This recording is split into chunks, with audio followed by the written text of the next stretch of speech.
Mga kapatid, ang mabuting balita ng Panginoon. Pinupuri ka namin, Panginoong Hesukristo. Bakit ginamit ni Jesus ang kanyang katawan bilang templo na matapos ng 3 araw ito'y muli niyang itatayo? Matapos ng 3 araw, siya'y muling mabubuhay. Tunay nga na kahit na wasakin, kahit na sirain, kahit na iguho pa ang anumang templo na maaaring gawa sa bato o maaaring gawa sa ano pa mang bagay, ay kung ihahalin tulad sa templo ng ating katawan, kailanman hindi ito matitibag, kailanman hindi ito masisira, kailanman ay hindi ito mabubuwal. Sapagkat matatag sa puso at kalooban natin sa ating sariling katawan, ang ating pananampalataya, ang ating pagmamahal. Ang ating pinaghahawakan ay ang Diyos na siyang sa atin ay nagbibigay ng kabuuan, nagbibigay ng pagiging isang tao lamang. Na sa buhay natin, ang lagi natin pinipili ay kung ano yung mabuti, kung ano yung kalugod-lugod sa Diyos, at kung ano yung kapakipakinabang. Kailan nasisira ang tao sa kanyang sarili?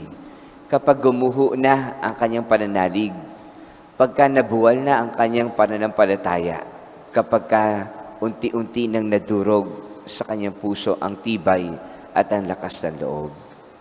Kaya sa tuwing tayo nananalangin, sa tuwing tayo nagdarasal, kahit anumang pagsubok ang dumating, kahit anumang problema ang ating harapin, ngunit kung tayo ay mayroong pananalig sa Diyos, kung tayo laging nagsisimba at nagdarasal, kung tayo laging sa Kanya humingi ng tulong at awa at paggabay, kailanman hindi tayo mabubuwag, kailanman hindi tayo masisiraan ng loob, kailanman tayo hindi sumusuko, at patuloy tayong magiging buo at magiging matatag para sa Diyos.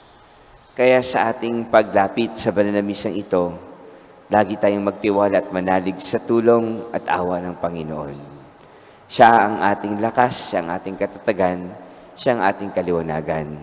Gabayan mo kami, Panginoon, lagi upang maalis sa aming sarili kung ano man yung nagpapadumi, kung ano man yung nagpapagulo, kung ano man yung nagpapahina, at manatili nawa kaming kalugod-lugod sa iyo at sa templo, sa simbahan, sa infrastructure, o maging sa templo ng aming kalooban, ng aming katawan, ng aming sarili, ng aming kaluluwa. Ito naway ang hangarin ay manatili ka dito at ikaw ay aming purihin at sambahin at pasalamatan. At sa pagiging kalugod-lugod sa iyo, tunay nga na sa tuwing kami nakikipag-ugnayan sa aming pananalangin, ay pinapaalala mo sa amin na hindi ka nabibigo sapagkat kami lagi mong tinatawag upang maglingkod na may kalinisan, na may kapakumbabaan at may pananampalatayang matatag at matibay. Amen.